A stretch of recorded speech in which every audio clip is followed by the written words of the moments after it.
De acuerdo con lo que conocemos, la mayoría de los países que fueron colonizados alcanzaron su independencia a través de una guerra, pero hubo una descolonización diferente que de hecho elevó el espíritu humano.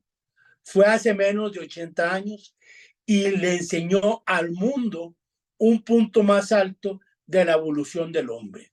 Soy Luis Guillermo Víquez, artista y activista con discapacidad visual. Este, Soy amante de la historia y hoy me complace que vamos a hablar de esta independencia tan diferente y que marcó tanto a la humanidad. Vamos a hablar de la independencia de la India. India era la corona del Imperio Británico, como decían ellos, un país y un subcontinente inmenso, 5 millones de kilómetros cuadrados. Y la independencia de India fue liderada por un señor que se llamaba Mohandas Gandhi. Casi todos hemos oído hablar de Gandhi. Era un indio, un hindú que estudió leyes en Inglaterra y entonces ahí se empapó de la cultura occidental. Luego vivió muchos años en Sudáfrica, donde conoció en carne propia, el odio racial y la discriminación. Y después regresó a la India y antes de iniciar su campaña, recorrió durante 3 años el país. Lo recorrió de cabo a rabo, por varios años, a veces viajando como los pobres en el techo de los vagones, como habrás visto en televisión, durmiendo en chozas y en aldeas. Finalmente, regresó a la capital, a Nueva Delhi, donde era originario, e inició su lucha. Gandhi era hijo de hindúes y musulmanes, así que tenía una mezcla de religión hinduista y musulmana, así que entendía muy bien la mentalidad mística y religiosa de la India. Y entonces, cuando empezó su campaña, él estaba preparado. Ojalá algunos de nuestros políticos hicieran algo parecido. Su proyecto le enseñó al mundo una forma de hacer política muy diferente de todo lo que conocíamos, de todo lo que se había visto en la historia. La independencia de India es uno de los pocos factores reivindicadores del siglo XX. Ya sabes, el siglo pasado, tristemente, donde hubo cientos de revoluciones, 2 guerras mundiales, el holocausto, la bomba atómica, la Guerra Fría, parecía que todos los valores de la humanidad se estaban perdiendo. Y Gandhi lo rescató del siglo. Gandhi tomó el respeto a la vida y lo juntó con la idea de democracia y sistema parlamentario que tenemos en todos los países. Comenzó con una premisa simple: los fines y los medios no son separables. ¿Qué quiere decir esto? Que un fin ético no se puede alcanzar a través de un medio poco ético. No se puede lograr nobles resultados, nobles ideales, si se usan métodos malvados o innobles, ¿verdad? Él decía que estaba dispuesto a morir por muchas causas, pero no estaba dispuesto a matar por ninguna. India tenía una causa ética y justa: dejar de ser una colonia del Reino Unido. Y lo hizo a través de un medio tan ético y tan justo como sus fines. Él conocía la mentalidad europea y vivía la espiritualidad india. Tenía lo que llaman una alma grande y por eso lo llamaban Mahatma, que literalmente significa el de alma más grande. Comenzó negándose a aceptar todo lo que iba en contra de la dignidad del individuo y principalmente de los indios, poniendo en práctica lo que llamó la desobediencia pacífica. Decía que uno no debe obedecer órdenes injustas o que traicionen su propia conciencia. Por ejemplo, en la India había una ley que permitía que cualquier oficial británico entrara en la casa de cualquier indio si suponía, aunque no tuviera una orden judicial, si suponía que en esa casa había algo que atentaba contra el Imperio Británico. Esto, ¿verdad?, se prestaba a toda clase de arbitrariedades. Gandhi dijo que él no iba a tolerar que nadie entraba en su hogar sin ser invitado. Si lo agredían para entrar, no contestaría la agresión, pero tampoco consentiría. Decía que una persona que obedece una orden injusta parece que reconoce la autoridad de quien da la orden. Y si no reconoce esa autoridad, pues no debería obedecer esa ley. Decía, aunque me maten a balazos, porque según Gandhi, el espíritu es a prueba de balas. Decía que cuando hay contradicción entre la ley contractual y la ley moral, debe privar la ley moral. Y con estos argumentos invitó al pueblo indio a desobedecer el mandato británico. Esa fue, digamos, su gran arma. Se dice que el pueblo indio, gracias a la inspiración de Gandhi, se sacó el colonialismo de la mente y entonces en su corazón ya no eran una colonia, ¿verdad? Aunque todavía eran parte del Imperio Británico, en su alma ya no lo era. Contra la fuerza del espíritu, los británicos, y casi nadie, sabe luchar contra la fuerza del espíritu.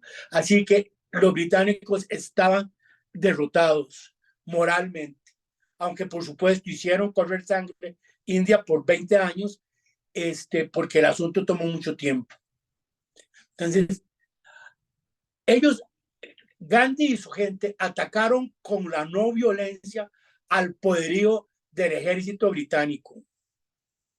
Había una por donde comenzó a escocerse el imperio. Resulta que había algo que se llamaba el monopolio de la sal. India, que tiene 6.000 kilómetros de costa, resulta, o 600.000, no estoy seguro, resulta que estaba obligado por ley a comprarle la sal a los británicos. Te imaginarás que en un país tropical, sin refrigeración, la sal era esencial para conservar los alimentos. Y entonces, en 1930, Gandhi salió caminando de su casa en Nueva Delhi hacia la costa. Le siguieron primero algunos cuantos, se le unieron cientos y finalmente miles de hombres y mujeres se unieron a la procesión caminando y llegaron hasta un salar en la costa del Océano Índico, donde Gandhi cogió un puñado de sal y lo echó entre su bolso. Y cuando lo hizo, simbólicamente el Imperio Británico había perdido el monopolio de la sal.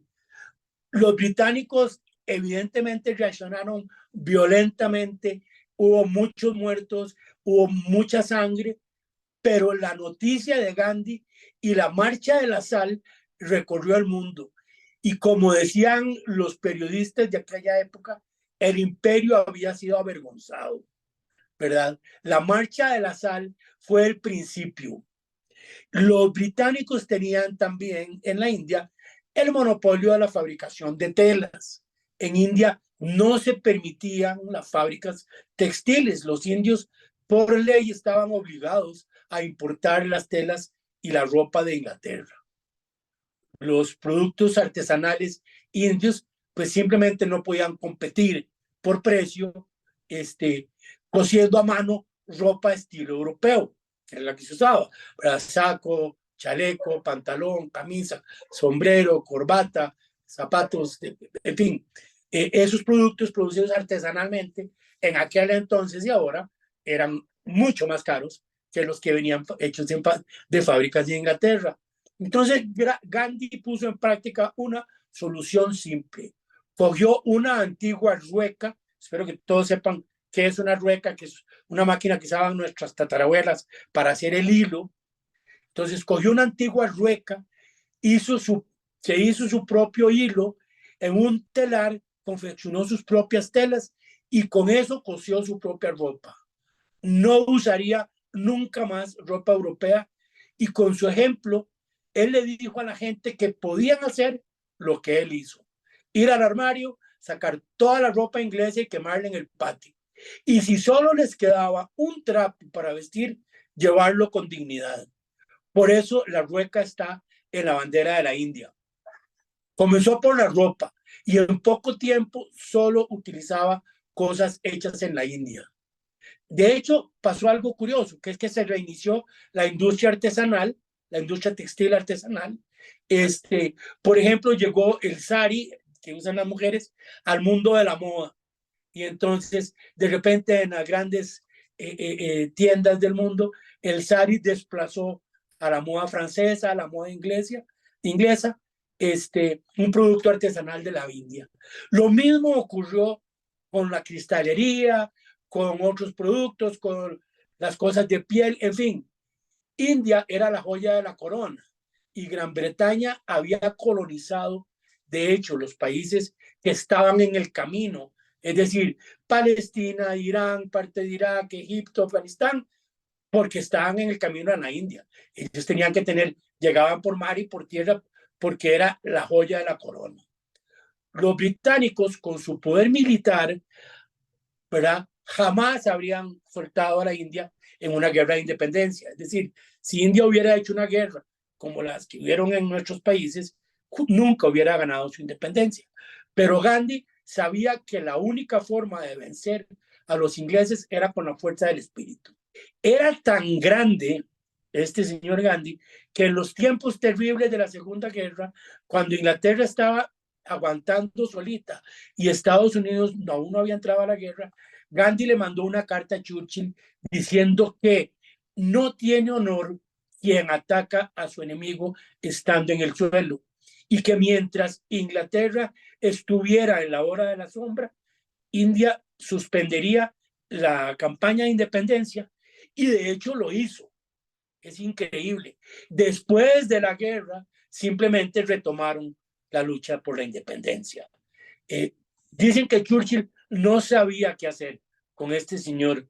Él decía que era este faquir flaquito que tenía un palito en la mano y que siempre lo hacía quedar mal. Nunca supo cómo tratarlo porque ni entonces ni ahora era para los políticos y para muchos de nosotros es difícil lidiar con la fuerza del espíritu. Entre 1947 y 48, gracias a las cámaras de los medios, el mundo conoció la grandeza de Gandhi y su tesis de la resistencia civil y de la no violencia. Gandhi decía, yo lucho individualmente y cada persona en la India está conmigo porque quiere, de manera personal. En la guerra tradicional mueren miles de hombres, ¿verdad?, cumpliendo las órdenes de generales o de presidentes y se gastan millones en armamento y después millones en recoger los pedazos que quedan de la guerra. En la gesta de independencia de la India, la gente se movía, se unía por su propia voluntad. A nadie se le dio jamás una orden.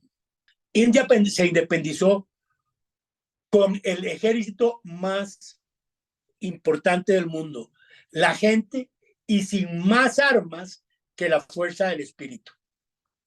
Soy Luis Guillermo Víquez. Ojalá te haya gustado esta historia.